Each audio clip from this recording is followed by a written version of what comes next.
Hi everybody, so welcome back. We're going to do a little lecture today, and I'm going to talk about atmospheric perspective.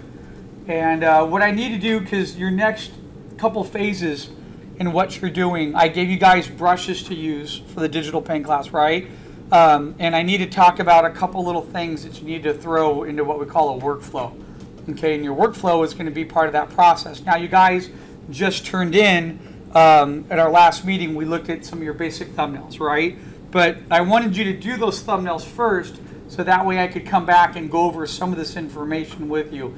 In your thumbnails, I asked you to provide basically a series of shapes overlapping other shapes in foreground, midground, and background. I didn't talk about composition, and I asked you not to put in any light source, right? No indication of light at this time. We're dealing with shapes and overlapping. So I want to explain to you what sort of the next step is. And this is the next step, is getting into and understanding atmospheric perspective, the basics, how to set it up, and an early introduction into composition. It's I could give you, oh my gosh, I could spend hours on a lecture for composition. And there's so many different backgrounds and areas to bring in from the great masters, American illustrators. I'm going to throw a quick couple little blurps at you, because I had a couple students that were tending to center a lot of their subject matters inside their pieces, okay? And so I want to throw a couple little basics at you. So first thing, what exactly is atmospheric perspective, okay? The encyclopedia definition of it is also known as aerial perspective. It's a method of creating the illusion of depth or recession in a painting or a drawing by modulating color to stimulate the changes affected by the atmosphere on the colors of things seen at a distance. That really confuses me when I read that definition. And so, like I do in some of my lectures, I like to give my definition of it.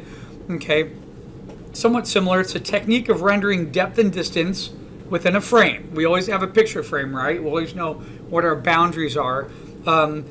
Is affected by the conditions of light, including the type of light source, the position of the light source, the intensity of the light, and the time of day. Okay, for example, what if it's evening time and it's a rainy day, but you have an artificial light source out on a wall? That's going to affect the way that you conduct your render or your painting. Okay, and then by adjusting, now here's the key word, saturation of a local color or hue. Okay, so we're working in tone right now in this class. The whole class is dedicated to learning how to produce value scales. And part of the reason for that is that an old expression, you know, and just like the great masters and like the American illustrators, you learn to work from tone first and then you can get into color later. So color gets all the credit and value does all the work.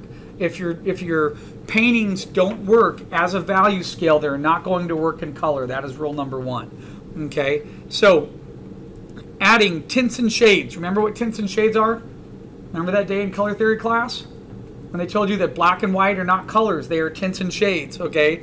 To a local color to establish the illusion of depth is displayed in the transition of scale and recession of the viewing angle. Whenever you draw something, any environment, you're drawing it from a particular viewing angle or stationary point of the viewer that's looking outward. So as your items recede away from the foreground and go into the midground and the background, the golden rule of atmospheric perspective is that they are going to get lighter, okay? If your values don't do that, it's not working as well in atmospheric perspective. When you're more advanced, you can work on switching foreground, midground, and background in terms of value and tone, where you have maybe your background be lighter, but that's more advanced composing. Let's stick with the basics here. What are the benefits of atmospheric perspective? Okay, number one, easy light control and mood control. A lot of the times you don't even have to put a light source in, and you can immediately indicate that there is a transition happening and there's a huge amount of depth. So that's the next one. The third one there is depth. How do illustrations work? They are illusions to the viewer. You are giving an illusion displaying depth receding back, and the only way to do that is through atmospheric perspective. Okay, also atmospheric perspective, it allows you to have overlap of shapes. Okay, that leads us to visual reads. So for example, we can see a forest in atmospheric perspective. We don't have to see every tree, but we can see the entire forest as a general shape. That takes us to visual reads where you're seeing one entire block or area. Don't worry, I'll show you samples in just a minute, okay? The next important part is silhouette shapes, okay? In atmospheric perspective, we have the ability to start staging and laying out for the viewer different silhouette shapes that give visual reads and communicate something that's happening in that transition of depth, okay? The next thing, simplified compositions. If you use atmospheric perspective, a majority of digital artists and digital painters that I know, even traditional artists, use it all the time. And if you learn how to stage, going from usually the midground and the foreground, sometimes smaller items in the background, you can create really simplified compositions that work very easily. Okay, they don't take a lot of painstaking effort to present. All right, causes of atmospheric perspective on a technical standpoint. Number one is distance. We have a diminishing light source. Okay, I put in there natural light. So as items recede away from us, they get lighter, because where we're standing viewing the object, items that are receding away, the light is getting a little bit lighter, therefore they get lighter as they recede. Okay, transition of value. For example, what happens when you have a light source, an artificial light source on inside a cave? So if you have a cave and you're inside and that light is on in the midground, you're going to have a transition of that. The intensity of the light source is going to get weaker as it recedes away from you. So from that standpoint, we're not going to be affected by an a natural light source like the sun or sunlight reflecting off the moon. And when we see moonlight, what's going to happen is that we're going to be having, with artificial sources, it might be an alleyway like our first project where you have a light hanging. It could be inside a cave. It could be inside a child's bedroom and you have a little candle lit. Okay, it's going to affect the overall transition of value inside that location. Causes of atmospheric perspective: weather, humidity, rain, fog, and then wind and dust. Wind is a little hard to see. You can't really see the wind. However, if you've ever been driving in Southern California, through like Palm Springs, and it's a windy day, the wind picks up the sand. And then you get these little like dust storms. So you can see the wind in action, and that is something that'll transfer through an atmospheric perspective. Also, depending where you are, okay, I'm Greek. Every time we go to Athens, Athens is horrible. It has one of the most polluted cities in the world. So if you go look up on Google a picture of downtown Athens, it's this haze. Some of you that are out here, we're in Orange County, California. You go into LA, you drive into LA and you see a haze hovering above. That's everything from the pollution getting locked in from the cars, and then no breeze coming in from the ocean to push and get that fresh air out. A good example of when we don't have that pollution. You ever see how nice it is right after a rainy day? Because the wind and the rain blows out the pollution. The next day it's crystal clear outside because the wind has came in and moved all that yucky air out. However, these factors are huge in adding to contribution of our environment, okay, with atmospheric perspective. All right, so here's atmospheric perspective. There's a couple ways to look at it. First, I want to show you slides of what's actually happening if you're out in different locations and you're taking pictures with a camera, okay? You're going to see items closer to you are going to be darker, and as they start to recede away, they're going to get lighter. And I can't emphasize that enough because I cover that, and then I'll have a student come in, and what do they put on the wall? They put an image where the background is darker than the foreground. And it doesn't work that way. Atmospheric perspective, it's always darker going back to lighter, okay? So anytime you look at, a variety of different clouds and the way that they're being in mountains or objects being displayed in perspective, by them overlapping each other, they're going to get lighter. That's why on our last assignment, I had you guys lay out this cemetery, right? Now, something I didn't do is I didn't require you to go through and create mood or reference sheets. We'll get to that in a minute, okay? Back to atmospheric perspective. Just because you're looking at this and it looks a little fuzzy, don't confuse that. In fact, I had a picture on my phone I was coming back the other weekend over the El Cajon Pass, and I was up at the top, and I had my wife take a picture at the top of El Cajon Pass looking down, and it was gorgeous. Everything in front of you is darker, and as everything recedes down to ocean level, it got lighter and lighter and lighter. If you use this principle, it's a great way to establish your digital work. And again, what you are really establishing, let me go back a couple slides, is this. This is the golden word right here, mood. If you can establish mood and a sense of an emotional impact in a scene, okay, which is affected by the light, you are a winner. Okay, so your goal, whenever I'm working, I learned that back on day one when I was working in the animation industry, when I started doing layout drawings and environment drawings, and we'd have to go in and do tonal passes on them. Everything was about setting up the mood that was appropriate to the particular sequence of what was happening in the storyline. Okay, all right, we'll get to that a little bit later. Here's some more samples, right?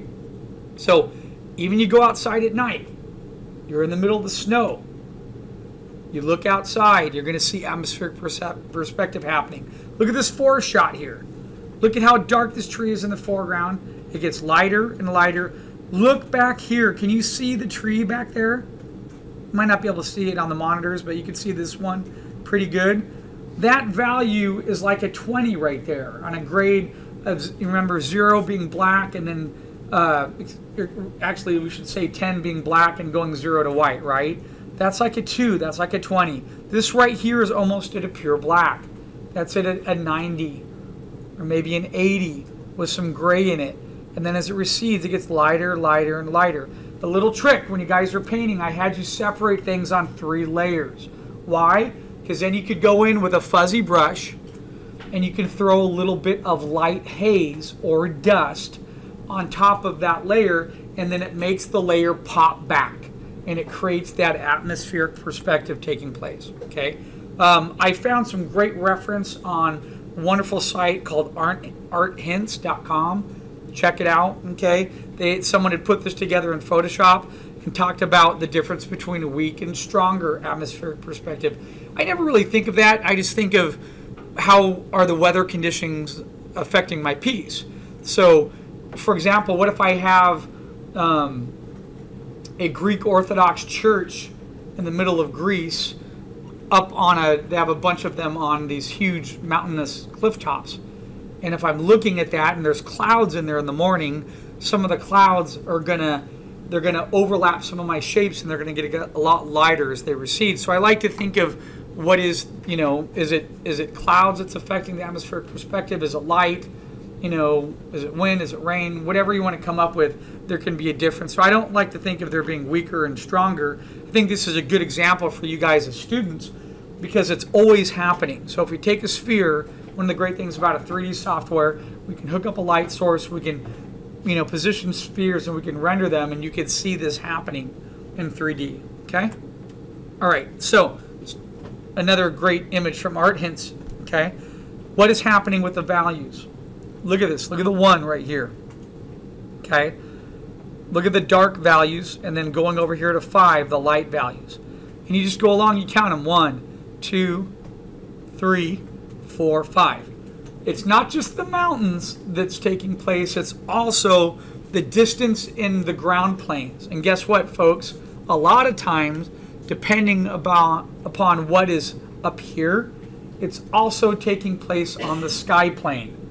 Okay? Some of you are like, sky plane? What's a sky plane? Well, if you have foreground, midground, and background when you're drawing in the perspective class, in the environment sketching class, I talked about it's not just the ground planes that are happening in the sides, but it's also you have a sky plane. You have a plane, a grid plane up above you, because you can see clouds receding back in perspective. And if clouds are closer to you, they can be a little bit darker, and as they recede back, they can also get lighter. It's another way of displaying depth inside your work. Okay? All right.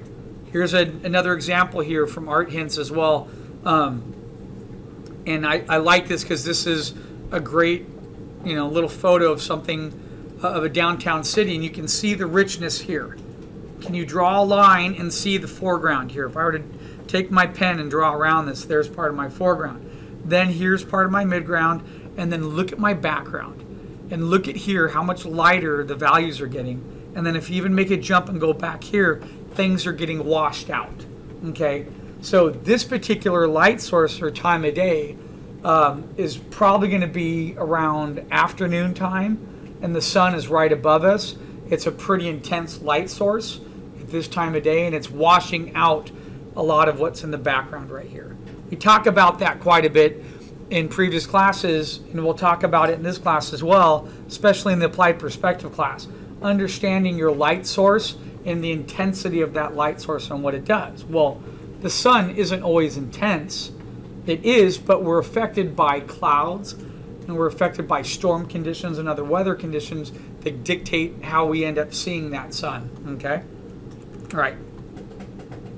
So, first thing, what I always tell you guys, I noticed on this project, I let you sort of jump into it, and I showed you a little bit of reference, but a lot of you guys on this project did not go out and create any reference or mood sheets. I was waiting to see if anybody would. And if you did, put them underneath part of your thumbnail page.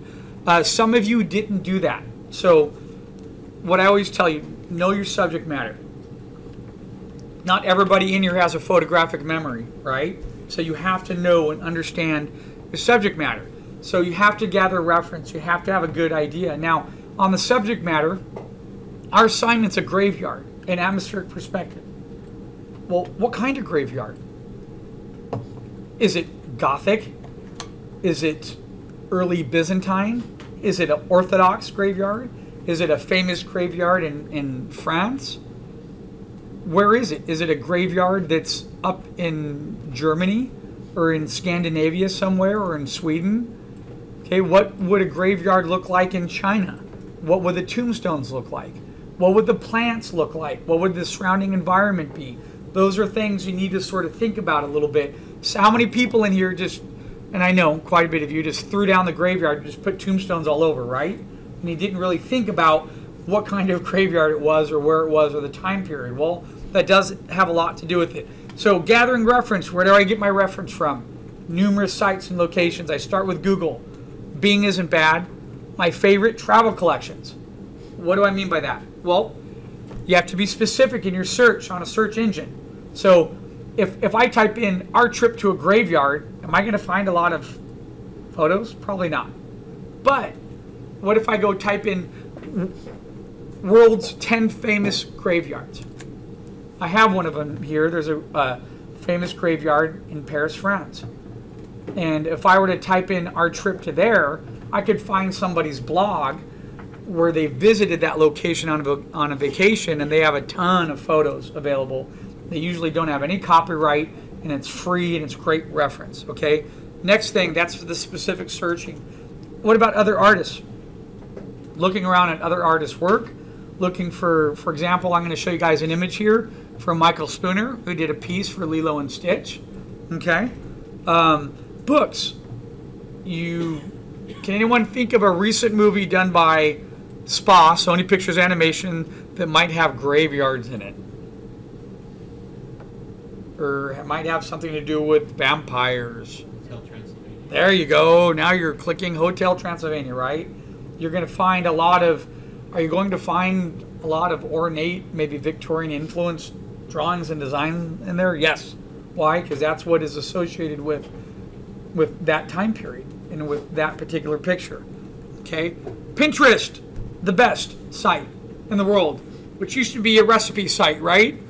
And a site for women who wanted to have really good-looking kids' bedrooms, has all of a sudden become the easiest way to create a whole series of pins on your favorite artists and collect information. It's all there for you. And the great thing is you just type in an artist that you like or a particular subject matter, and somebody has a board on it, and you can just go to their board and steal all of their images, drop them in a folder. It's a great reference site.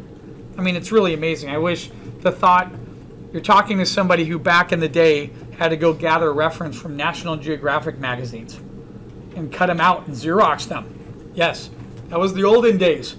Okay, back in the early 90s when we did not have access to full internet yet. Okay, that's what we had to do. Also, DeviantArt has changed quite a bit. There's a lot of people up there that post up reference. They post some really cool brushes, and they also post up some of their own concept work that might give you an idea or two of what you're working on. Okay, so reference. Here's some of my reference, right? This is stuff I gathered, and I spent about 20, not even 20 minutes, like 15 minutes, and look at the reference I gathered, and not only on the graveyard, but look at the atmospheric perspective happening in my scenes here. I have everything answered right in front of me in terms of setting up a digital paint and a composition. Look at that. I had an old director, Phil Mendez, who made a comment on one of our productions. You're only as good as your reference. Whenever we would work on something, whenever we started a film project, we would go out and we would gather reference, put them on boards, presentation, like big boards, big cork boards in the studio, and we would sit and we would share all that information with the other artists. Because if I saw something that influenced part of my design and part of my build, it usually came from a piece of reference. I mean, looking at this reference, look at this shape right here in that tombstone. What I really like is look at the spacing between them. It's pretty tight, right? Must have been a popular place to be buried. Okay? But what I really like, look at the trees in the back. Half of my answer to doing a digital paint is right there in front of me.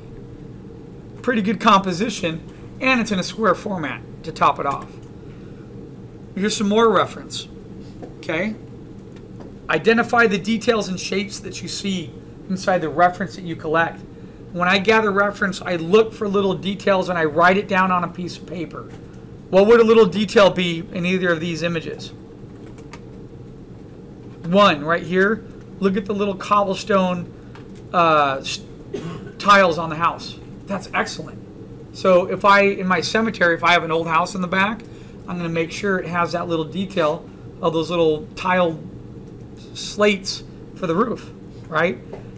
Anything else? What about this? Look at how cool that shape is right there. Now you see through all that little circle over the cross. Perhaps Gaelic influence, right? So what else? Anything else you notice? One thing I noticed looking at this piece on the left is look at the gradient from here and how dark it goes from here and spreads all the way across. And then look at how light it gets. Look at that tombstone right there and how light it is. And then look at how the ones here are almost faded completely in the back to the fog, right?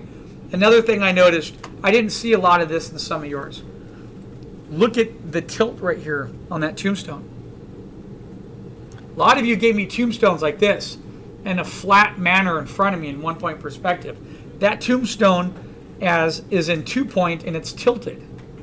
Why not? See the little pathway going there? You could have had a path. You could have taken I gave you a whole brush on tombstones. You could have taken one, transformed it, and put it in 2-point perspective instead of it being in 1. You got to step it up a notch in your thumbnails. Try something different. Try to think outside of the box and come along with another idea. How many thumbnails did we just do? 12. Easy peasy, right? Only 12? When you hit thumbnail 10, if all your thumbnails look the same, why don't you go back and change one up? Do it different. Change the angles. Instead of going low ground, go high ground. Put things on different elevations. Go to that extra mile, right? Okay. And what's cool about that little piece of reference? Absolutely. Look at that tree in there. Look at how it frames the composition.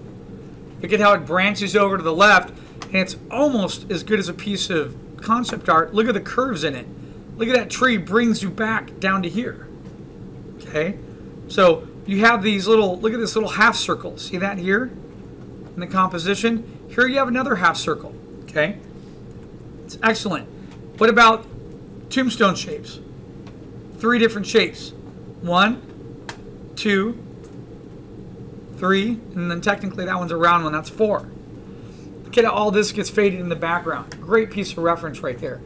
You really need to look at, a lot of students look at reference and they just bypass it. They're not paying attention. Something else I noticed in this is I like the way they have the white tree on top of the darker background. That could be a real benefit. Maybe it's a lighter tree. Maybe I use that in my gradient, but then I make it a little bit lighter to get one area to pop instead of another area. Okay, look at that. Another great piece. What are the details of the shapes you see in there? What makes that work? Anyone? First thing I see, come on, throw out a word. The angle? Well, the angle's cool. It's a 1 point over to the side. It's starting to converge a little bit into 2 point because we're getting out of the cone of vision. But what else do you see in there? I mean, like the angle of the cross. Oh, yes, the tilted angle of the cross. Okay, yeah, Jameson, you don't have to raise your hand. Just chime it out. The fact that they're pets, they're pet tombstones. Yes, do you notice that? Look at the little animal on there. That's sad. That's a killer idea. Maybe it was a lady who liked gerbils and she had a gerbil carved on top of the tombstone. I don't know. Okay. What I notice is the snow. Look at the snow on the ground. And look at the little bumps happening from foreground to midground. Look at this. See this? Look at that bump to there, to there, to there, to there. That's a great little idea, these little bumps. And then what I really liked, what about the size relationships? Look at the size relationships of the reference. Look at how tall this cross is here. And then look at how huge that guy is right there. So we go from really tall to very small. So that is probably somebody's pets. And then we go to larger. And then all of a sudden you look at these large, beautiful shapes. So you know what this reminds me of when I'm looking at the composition? There are large, beautiful shapes around the perimeter and smaller tombstones inside the middle. That's the note I would take from this piece of reference. And then if I was working on a piece, that's what I would do. I would think about why not just transfer part of the detail and the shape language that's in here and bring it right over inside my own work. Have a large element in the foreground, more detailed pieces around, and then more subordinate secondary pieces inside the middle. Why not? That's a great composition approach. It's right there in front of me and it's free. Okay? How about this one?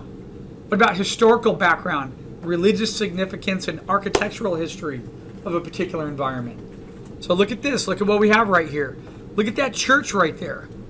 Okay? Or maybe it's not a church. Maybe it is, I forget what they call them, like an old-based building where they have people, like a large tomb where people are buried inside.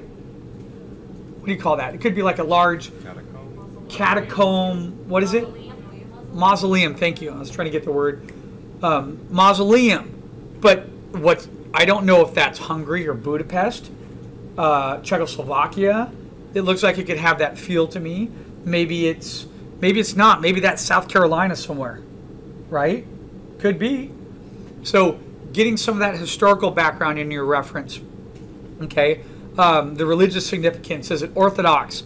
Is it Catholicism? Is it Christian? Because I could tell you this, going to Greece all the time as a kid, seeing our family, things designed in the Orthodox church are totally different than here in a Christian church. A lot more decoration. Okay, and then there was a difference between being in a Greek Orthodox church, going to a Yugoslavian Orthodox church, and then going to a Russian Orthodox church. 3 different designs. Similar, but different, influenced upon every particular nationality. Okay, so why not? Is there a reason you couldn't have that? Why not? Look at this. One thing I got out of this image here on the right. Look at that tombstone decoration. And then what I really thought was cool is look at the vines. That's it right there. That was something to go on my little post-it. Right there is vines around my tombstone, wrapping around and growing up. That gives me the feel of an old cemetery that's sort of, you know, being almost overcome by its own environment, right? Why not? So that right there is a whole nother thought. What was my last thought? Couple back here. This one. Large tombstone, more decorative tombstones around the outside, secondary tombstones in the middle, larger in shape. That's a design theory I could use. What's my next one I could use? The environment coming alive and growing around the cemetery. Why not? Leaves, trees, little bushes, all kinds of stuff popping up and growing everywhere. I could absolutely use that. That could end up being a really fantastic design, okay? Now, Discovering interesting places in your reference.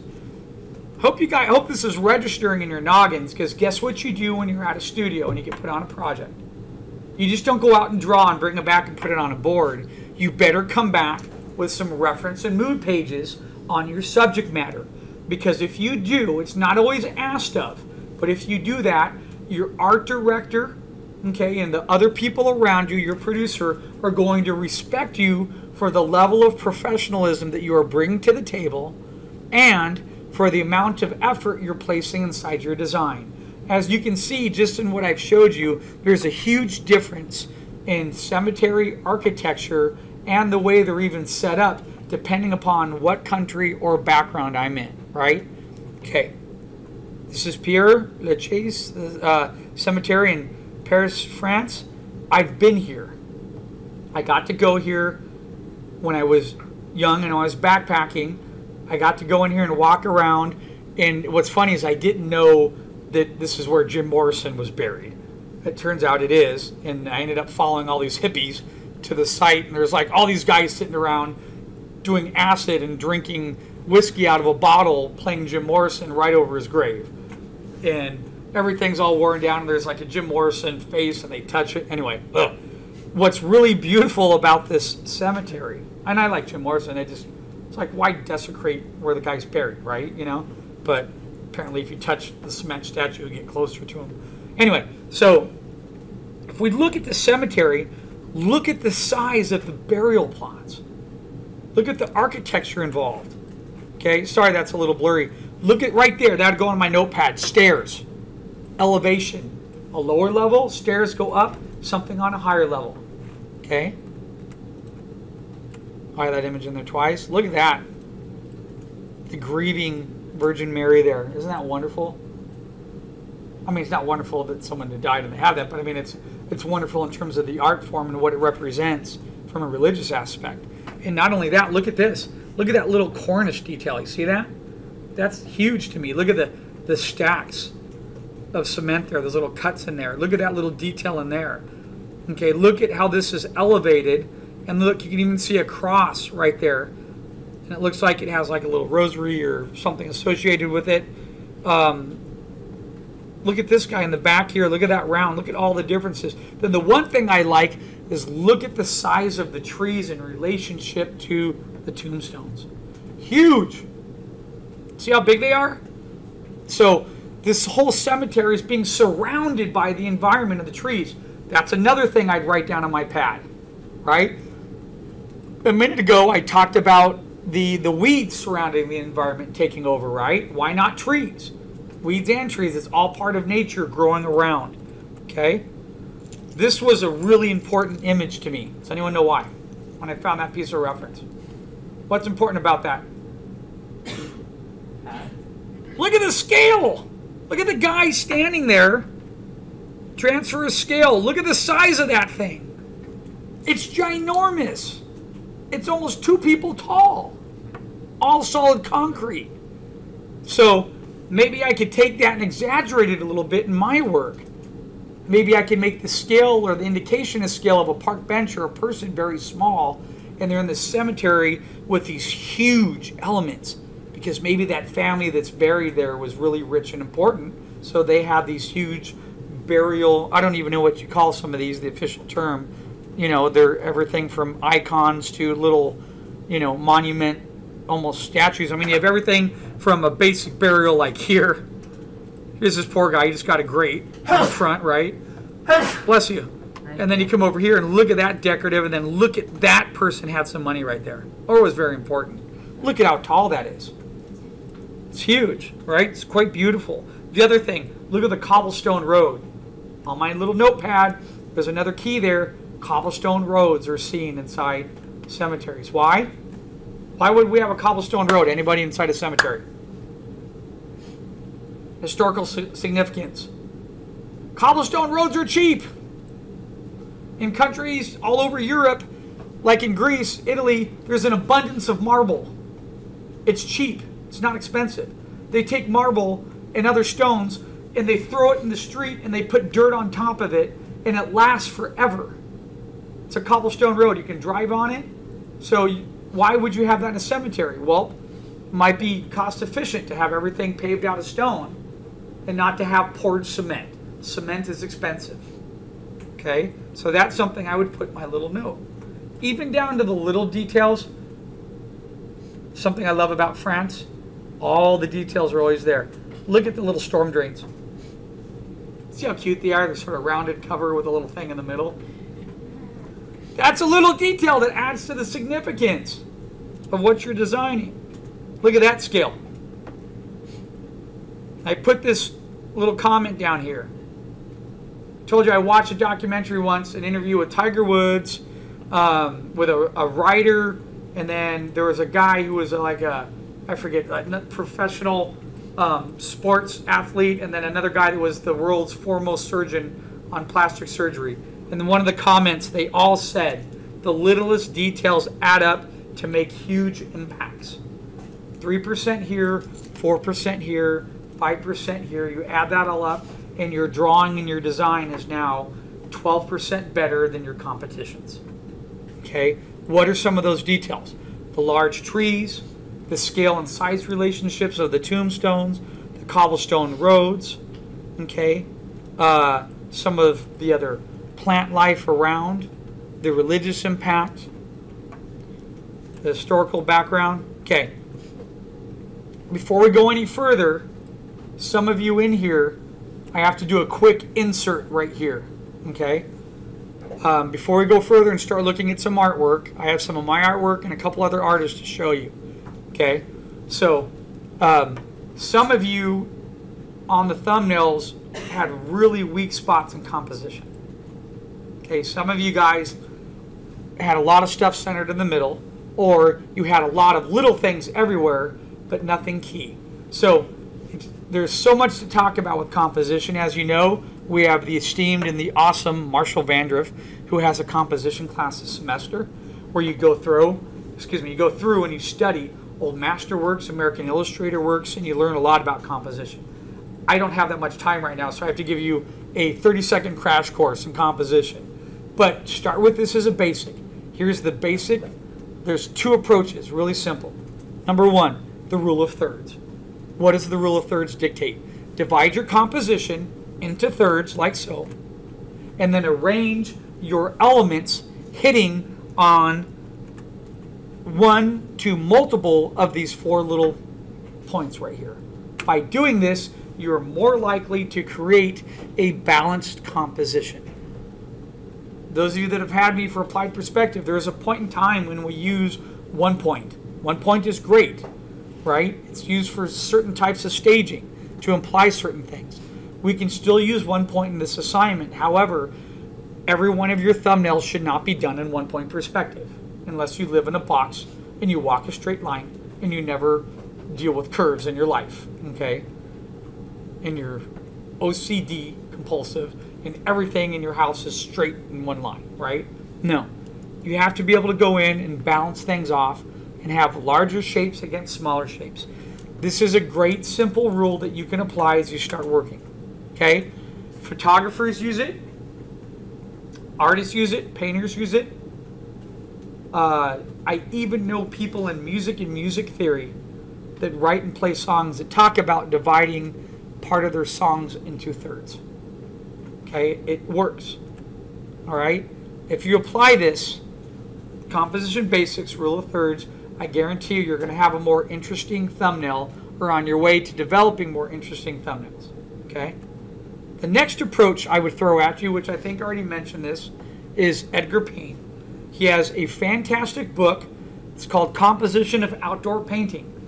Usually you can find this book on Amazon. It's about $23, I believe. It's a great read. There's a lot of information in there from a guy, an artist, who was an amazing painter who went outside and figured out not just how to transfer information down, but how to create compositions that were visually interesting and appealing to the viewer. He came up with a really simple guide, okay? And here's that guide. This is part one of it. That's part two of it right there. You can find it for free on the internet, okay? Designing compositions in triangles, crosses, radiating lines, rectangles, okay? This is a great approach to approaching your work and thinking of doing something different than having the subject matter in the middle of the page. Working on diagonals, okay? This takes a little bit of time. This is great for entry level. This is not emotionally enhanced composition and designing. That's something Marshall and I were talking about. That's something that comes at an intermediate and advanced stage later on in your artistic training, where you are now designing and thinking about. That's how we work in animation. What is the emotional impact of the scene and the sequence that you're working on, and how are you going to get your drawing to predicate and indicate what is going to be happening in that scene before it happens. That makes you a successful designer, right? Right now, we're sticking with basics here. Some of you have never heard of an S composition. Some of you have never even thought about, most people don't even know what steel yard is.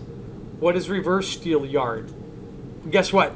Steel yard's right here, okay? The reverse one is right here, or suspended. But if you go back, does that look familiar? Does that look somewhat familiar? Those would be almost steel yard compositions. Come back to the rule of thirds. Okay? There's a copy of the book right there. Okay? Look, there's other little illustrations in the book that indicate the application of these methods into a particular approach. I know some of you, probably like me, are not good readers. My ADHD kicks in. I start reading something, I imagine what the world looks like, and I want to go draw it and paint it. Okay? So what you can do is you can find some of this online, but I would highly recommend, just by taking a look what's in here, if you buy the book and just read it, think about it. You're reading something that Edgar Payne wrote. That's like being in the room, getting to have a conversation with the guy. I wish he was in the room so I could show him Photoshop and see what he thinks about layers and brushes. Okay? All right. So here's some of my work that I do. Here's some of my tonal studies that I get into. When I'm laying out part of my environments, I like to tilt things. I like to think about foreground, midground, and background. Where's my atmospheric perspective happening in this? I have my foreground is darker. Okay?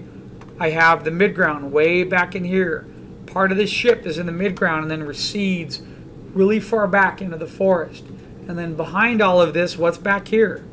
Trees, a lot lighter, and then I have a couple leaves falling. Actually, I realized I put the wrong image up. My leaves were too big. I did another version where the leaves were much smaller. Okay? I apply this to my same workflow of everything that I do. I'm always thinking foreground to midground to background. How am I going to create depth? How do I think outside of the box and do something that might be a little bit different? Okay? That's a tonal study for a piece that I had in my grad show. That was the Tundra base. Okay? In color, it looks a little bit different because I punched up some of the blues and stuff. Some of the values here, I was trying to get the eye to focus back and stay over in this little area right here. I was using some dark shapes here in the foreground, so you'd see that little shape, that little ship coming in. But then I wanted you to come back in here and see these large bases that are receding back onto different mountains, and I had to get in here and punch this up a little bit more, a little bit darker than I wanted to create an area of contrast in here that is the biggest area of contrast. So that would be the large area of contrast, and then, but still back to dark and a little bit lighter, and then much lighter in the back here. Do you see that? That value of this in the clouds back here is much lighter than what is here in the foreground. That is still displaying and giving atmospheric perspective. Okay? And then I wanted to put the dragons in at the very end. I thought it'd be cool, right? Why not? Gotta have dragons flying in the sky. Okay? It's another little piece that I did over at Cal State, right? Large trees receding back, they get smaller. There's a waterfall in the back. Things up here are going to be darker. The light's coming from the side, coming in at an angle. I did not do the light first. I did all the shapes of foreground, midground, and background. Then I came in and I put the light coming in at an angle. And then I addressed the issue of what was taking place with the light source. Okay? This piece was done with entirely done with a lasso. There was no painting of a brush until I did the clouds, which was the very last step. So the first thing I did is I created these buildings and part of the ship. That was my foreground. I wanted to give the illusion that you were looking up at this ship and it was going to take off. Then I came in and I started doing this area back in here, part of the midground. And I did those buildings, you know, a second, you know, I don't know, about anywhere from about a 70, 80 gray. And as I receded them, I tried to get down to about a 50. Then I thought it would be cool. What would happen if I went even lighter and threw like these huge buildings in the background that were super tall, that encapsulated part of the whole piece, and then raised them up to the top? Still, the principle is there, you know, darker and a little bit lighter and lighter to recede back. And then I came in, and part of that feel that you get if you're looking here in the foreground, and then you're immediately going to lighter and lighter back here, and then the overlap of the clouds to give you that sort of, we mentioned about the weather conditions that affect atmospheric perspective. If I can get that feel to come off, it's going to be finished. However, though, using the lasso, I was able to do this piece in about, it was about an hour and a half, 2 hours, sitting there going through it really quickly. So then I came back, put another 15 minutes, a little bit of the light on top, the clouds. The one thing you're not going to notice in this piece, there's not much direction of light coming in. Just trying to keep it sort of atmospheric, okay? So there's a benefit. Another really talented artist who talks a lot about using the lasso tool, really nice guy, is Armand Serrano. He uses it all the time in his painting methods. It's a huge asset to you. So those of you, some of you in your thumbnails, you should have done a couple with the brushes. You should have done a couple where you're painting. And you should have gone in with the lasso tool and done a couple other like I did in the last demo, okay? And got those moving. Here's another lasso tool sketch. Love the lasso tool. It's so easy. On this composition, look at it. I was going for a triangular composition, okay? Huge triangle. 2 here, back to here, and back again, okay? Just trying to offset it. I figured that if I had something really heavy here, and if I could push the eye back in this area and have these little ships with lights on, that could become like a good little focal point, and then I could have, indication of scale to give an idea of what's happening in the world. Large birds, they get a little smaller back here, much smaller back here, and then down below, I like the idea of seeing this sort of waterway going through a series of mountains and land, okay? That's another piece, using the lasso, the shape. By the way, that shape here is that shape there. I just changed it a little bit. Copied and paste. I did that in the last demo. Flopped it over, changed a couple things, added an antenna or two with a brush. I gave you guys all my brushes, and I was able to stamp that in there. There's a benefit for me to do that. A lot of the freelance and some of the board stuff that I'm getting lately is about quick comps. I can do a quick comp of an environment that displays light and tone, and if I can do one in an hour and a half or 2 hours, and I sit down for the day, that means in an 8-hour day, maybe a 10-hour day, I can get 5 to 6 images done. That's a huge incentive for me in terms of speed, because I can turn out ideas to a board panel or a sequence very quickly. I can meet the deadline of a brief that's handed to me very fast, okay? And theme park people love this, by the way. Oh yes, we're gonna have a theme park, and we're gonna have, here's the ride, and we're gonna have this, but we don't know what the path should look like, and what kind of trees should we have. Throw it to us real quick for a meeting before you do it in color. Boom. Okay, here it is. Took me 4 hours. Took me an hour and a half. But, well, maybe it took me 4 hours to send it, and then get it back, or make notes, or arrange the page, or upload it, right? All those things add up in time. You know what I'm saying. All right, back over to here, okay? Same thing, okay? Another piece, and I forget the monitor showed a little bit lighter, but when you have the recording from Camtasia, it'll be fine. Another piece I did, all lasso tool, quick shape. This shape here, that monstrosity of I don't know what I was designing, is part of that there. Just lighten. Put the ship in, Made the characters with the lasso tool really quick. Everything was lasso tool. A couple hotkeys, command fill, dark, and then lighter and lighter. A couple clouds in, a little bit of steam coming off, done. Finished. Move to the next, go to the next one. Okay, here are a couple other ones that I did. All right, same thing here. This one is a lot larger in size, but look at the foreground is dark. You get to the midground, it's lighter. Everything in the background is much lighter there. Same thing here. So I hate, it drives me nuts when a student goes, atmospheric perspective is boring, and I get stuck on what to do. No, it's not the assignment that's boring, it's you that is boring. You have to think up other ideas. Why not have a cemetery on multiple levels in space? No one thought of that. You could have that. You have to have fun with it and be able to push it, right? Here, I love spaceships, and I love the idea of ships landing and taking off. Personal interest of mine. That's why I love being able to get into a piece and think about what would a base look like in the middle of a canyon, and I'm looking up in that canyon, right? These are all lasso tool right here, okay? Saves so much time. I mean, this one, I really love this one. I really had a lot of fun doing this piece. I love that shape. I was influenced a little bit. I was looking at some incredible art. I love the Incredibles and some of the designers that worked on that. Really nice graphic shapes and elements. Then I came in on this one. I threw a couple little gradients on here, little white gradients to indicate what was happening with the surface changes and the changes in the facades, right?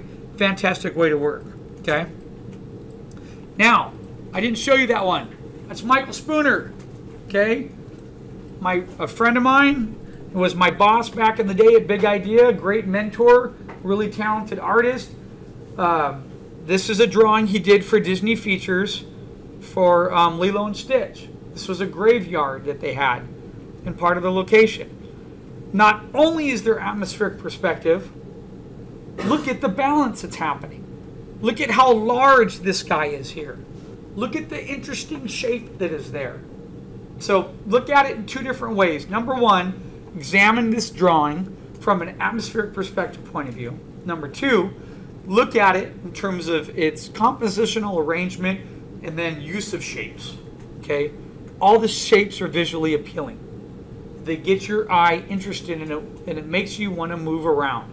If you were to do this piece with rounded tombstones inside the whole entire piece, the viewer is going to get bored. Why?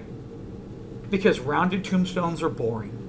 They can be used as secondary or tertiary elements where you don't want the eye to look, or they just have less visual read. But the areas that you want the eye to look, you can get in there and then define them up and have some really interesting shapes. He does that by having interesting shapes in the foreground into the midground.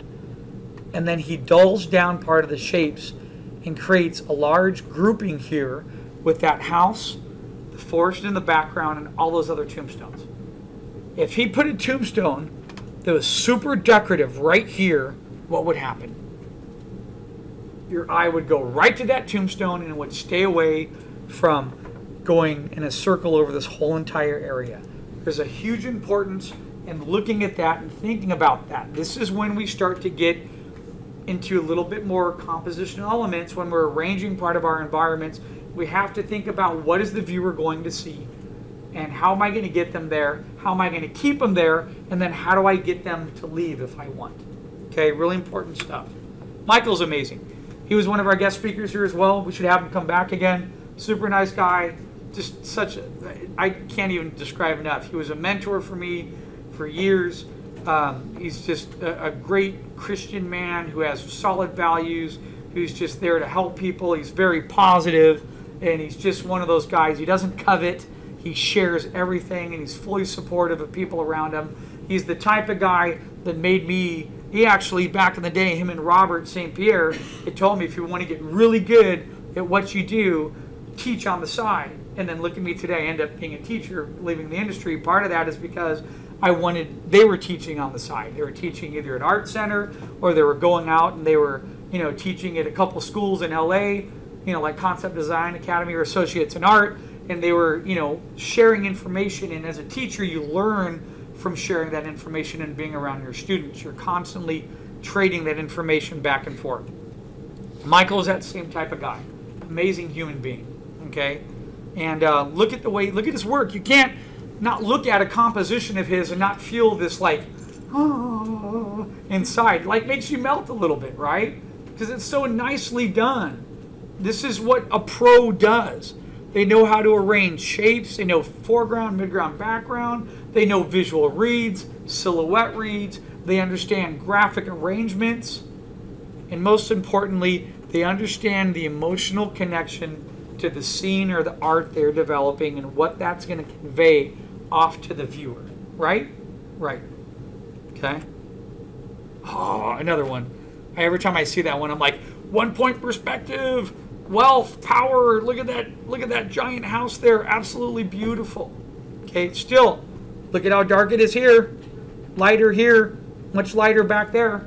Still atmospheric perspective taking place. It doesn't leave. There's another one. Another great one from Treasure Planet. Look, dark. Lighter. Much lighter in the back. Dark in the foreground, lighter, lighter, lighter, till it fades off. One of those terms, lost and found edges, if you've ever taken a painting class, or if you've looked at a lot of wonderful painters that are out there, okay? Remington did it all the time. I love some of his paintings that he has where he just fades everything into the back and it gets lost. Lost and found edges, where you see things disintegrate into part of the atmospheric perspective around you. You can tell it's there, but you don't know exactly what it is. Really, really important.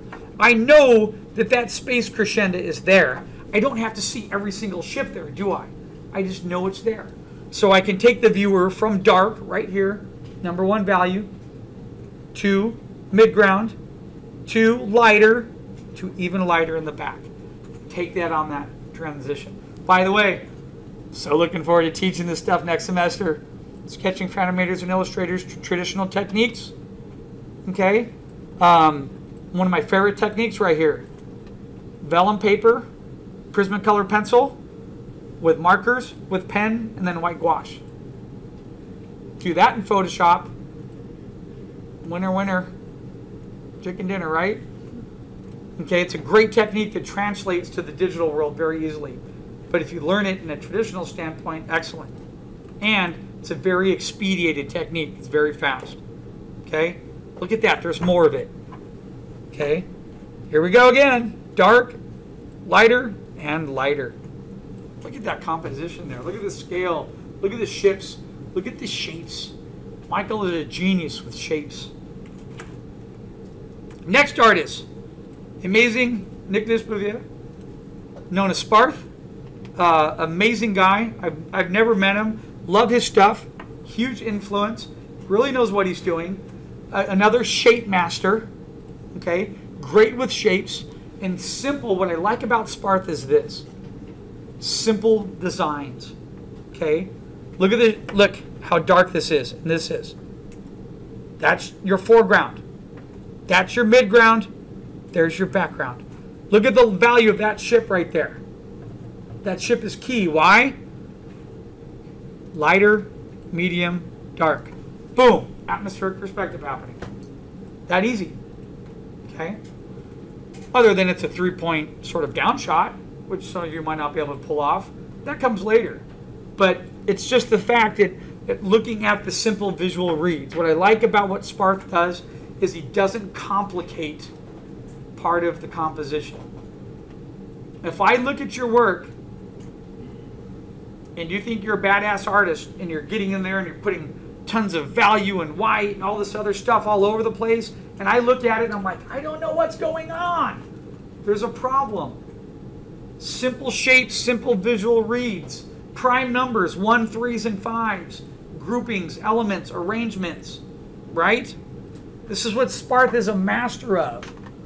I wish I could get, I gotta see if I could, I wonder what he would charge to come as a guest speaker. It'd be so amazing to have him in here. It really would be. And I love the way he has a, by the way, a lot of this, folks, he has a couple different techniques. Highly recommend, go out and get his books. They're available on Amazon. There's a Sparth 1, a Sparth 2, and a Sparth 3. He's also designs for Bungie, works on the Halo projects, okay? What I like about his books, just beautiful art. He does a lot of stuff using the lasso tool, using custom shapes and simple gradient reads overlapping each other. It's really cool. I mean, it's cool when you get to look at these artists that were used to like render everything with a brush, and then they developed these other techniques to moving pixels around. And one thing that I always loved about being in animation was getting to be around somebody like Michael or Robert and all these other amazing artists, like a buddy of mine, Simon Rogers, right?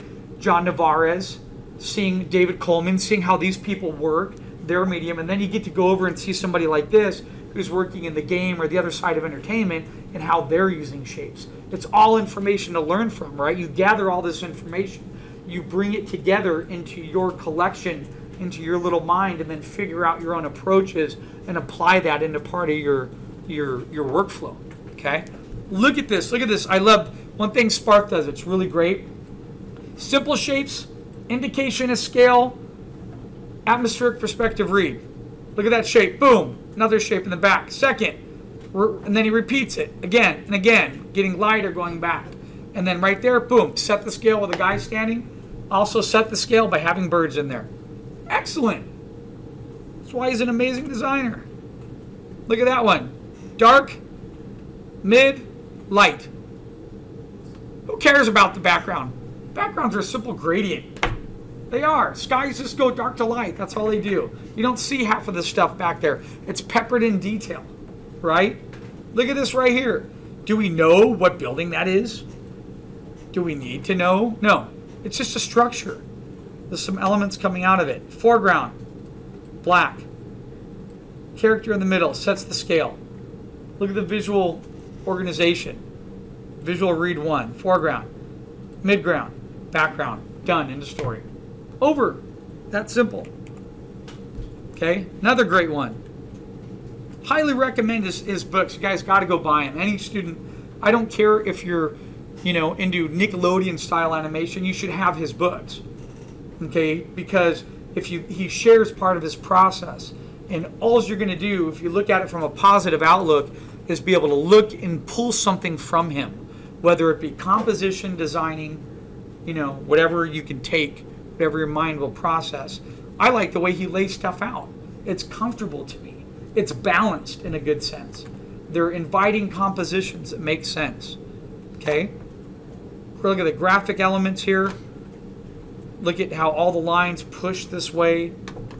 And then, boom, he puts a tank in there, and that guy pushes you this way. You sort of circle back around, and boom, you're right back here. Come down that line, and you're right into that guy. See that? That's intentional. That's good designing over time. Using directional lines, secondary elements to move you and push you through part of the composition. That's what the masters did in the American illustrators. That's what they developed. And then other great artists from that point started using their thoughts, putting it into their work. Okay? Feng Zhu, another amazing guy, another art center grad, right? Absolutely stunning work. Look at the dark to light there. Boom. You could literally go in, comp out half of that stuff just by putting down simple brush strokes and just keeping the distance of the atmospheric perspective and the gradient taking place in the work. Okay? Same thing right there. Right? Another great piece. Look at how light this is. Look at the lost and found edges of that information in the back. Look at the great indication of scale. Look at the white behind them, popping that scale forward. Okay? Simple visual reads, atmospheric perspective. I love this piece here. Another great one from Feng Zhu. Dark, lighter, lighter, lighter, lighter. We were just talking about Edgar Payne a couple minutes ago. S or zigzag curves, right? Look. All the way back there to that guy. Nice S curve leading you all the way back. And then look at the scale reads. Smaller, smaller, smaller. Are there 10 robots in there? No. Someone had a piece on the wall that had like 25 tombstones in it. Maybe that's too much. right? Maybe you only need 3 in the foreground, 5 in the back, and a couple more in the very back. Use your visual reads and your placement of foreground, midground, and background to your advantage. Okay? Right? More amazing art from Feng Zhu. Got to visit his channel. If I was a young kid again, and if I could go to the Philippines, I would go study with him. He's amazing. He's a great artist. Okay? Now we come to another amazing artist, Tom Tenry. Give me 1 second. I'm going to pause the recorder because I'm in an hour. And if Camtasia crashes, we lose it all. So 1 second. All right, sorry about that. We stopped just to make sure the recorder in Camtasia was going. So now let's take a look at Tom Tenry. So I've seen some of Tom's professional work before. Do a Pinterest search on him. He's an amazing artist. He paints. He also works heavily in 3D. Okay. He did a lot of great work for Minority Report that's out there. He's also, I still believe he's the head instructor over at Art Center for Entertainment Arts. So we've sent a couple students over to Art Center from here that are studying there. Regina's over there, and there's a couple other ones that believe they're inside his program. One of them's in production or consumer products.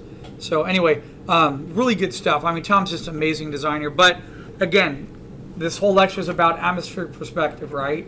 Take a look at the darks, and then we get a little bit lighter, and we get back in here. Look at the way he composes. Look at the shape. Look at the light contrast. The visual areas are read, right? So much great information inside all of these. Okay? All right, let's jump ahead over here. Look at that piece. I love that piece. Absolutely gorgeous. Okay? Look at that feel of all these really cool sort of Victorian styled houses, right? And then how it goes back into the forest like that and the light that comes through. Okay? And then look at how dark it is here. Look at the color here. And then look back to what's here. 1, 2, 3, 4. 4 separation of planes overlapping each other. Simple visual reads. Look at this. This is a visual grouping right here. That down to here. That is a grouping right there of one element. That's I'm going to say midground because here's direct foreground, right? Midground. Then we have this, which is sort of like background. Then we have another background of trees. Then we go into another background with the sky plane in the back. Okay? I told you to have 3. You could have a little more if you can get it to work in your composition. Go for it. Absolutely. It's a great example. Okay? There's some more great work from Tom. Again, really great with shapes. Look at, and I noticed he has a lot of vertical formats. I love vertical compositions as well because it allows you to build up from the bottom up to a particular staging point or focal point. I don't want to get into focal point yet. Some of you guys already in your last assignment were talking about focal point and the story read, and you're like, whoa, wait, we're back on basic thumbnails of a cemetery. We're not getting that advanced. It's not that advanced of an illustration class, right? Look at what Tom's doing though. Look at the foreground in here. Look 1 second. Do you see what's the third plane? What's the third plane? It's a cemetery. Do you not see it? Look, 1, 2, look at the third. Oh, it's a cemetery in the third grid plane in the back. And then he has this huge structure right there. Opposites, something small, something big. Interesting compositions, right? Look at this. Sorry, I'm losing my voice. I'm screaming too much, right? All this goodness, right? Beautiful art. Look at this one over here. It's like caveman hunters right here. Little cage. Look at this. There's a structure right here. Look at the beautiful mountains. Just takes you right up there and swirls you up into the top. Comes back down. Absolutely wonderful, right? Excellent. I told you guys this before in this class. This is an intermediate digital paint class. Find somebody that you like. Look at their work. Look at their styles. Write down on a post-it in the back of your sketchbook, what are the things that you're doing? What are the little tricks? Everyone I know, every artist is like a little magician. They are. We have like 5 or 6 little tricks that we use all the time. We use them in lighting, composition, arrangement, visual reads, silhouettes. We do. And you use those tricks over and over. Do I need to go out and create 10 more tricks? No. I use a couple tricks. When I was in high school, when I was a wrestler, when I went back and coached wrestling, I had one of my coaches, Chuck Bishop, really big buff dude, silver medalist in Pan Am Games. He's like a total killer, right? One thing that Chuck made a comment on, he's like, you want to get to the state championship? You need to know 3 to 5 moves, inside and out. And that's all you do every day is 3 to 5 moves. Well, one of our guys, Robbie Langenwelter, did it. He nailed down like 4 moves. He knew them inside and out, backwards, eyes closed, blindfolded. And guess what? He went to national champions inside the United States. I think he got second. Blew his leg out. Still got there. Amazing journey, right? Point is, all you have to do is learn a couple of those basics, right? You learn something that works in composition. You learn something that works on lighting. You learn the way that masses work or visual reads. I try to share all this information with you guys. You apply that into your work and you become successful at what you do. Okay? And having the opportunity to look at amazing artists like this on Pinterest and being able to share their work, and the fact that they do share it and allow you to see it is absolutely phenomenal, right? That this is free. Back in the day when you were younger, you had to go buy a book on Frazetta for 20 bucks to look at Frazetta's work because we didn't have Google or Pinterest. Okay? So reminder, rule of thirds. Go back into some of your thumbnails right now and attack and look at the rule of thirds. I found this little guy, which I thought was interesting because it's the rule of thirds. But what happens if you start introducing a curved element that pushes you into your different arrangement of thirds, right? Right? Just to get you to think a little bit. Maybe that curved element right here could be a tree in the foreground, like one of the many tree brushes that I gave you. And then maybe there's another leaf here. Maybe there's a couple clumps of some really cool tombstones here. And then you get into a midground that goes this way, that hits this point here. And then in the background, up on a hill, you have a house surrounded by another series of tombstones. Arrange your compositions using the rule of thirds. Try to incorporate and think outside of the box. Have fun with it. See what you end up with. So as I finish this little demo for our class today, I just wanted to give credit to Art Hints, Michael Spooner, Feng Zhu, Sparth, and Tom Tenery. And thank you for letting us share your amazing work with students, that are working on being the designers of tomorrow. So thanks, guys. See you soon.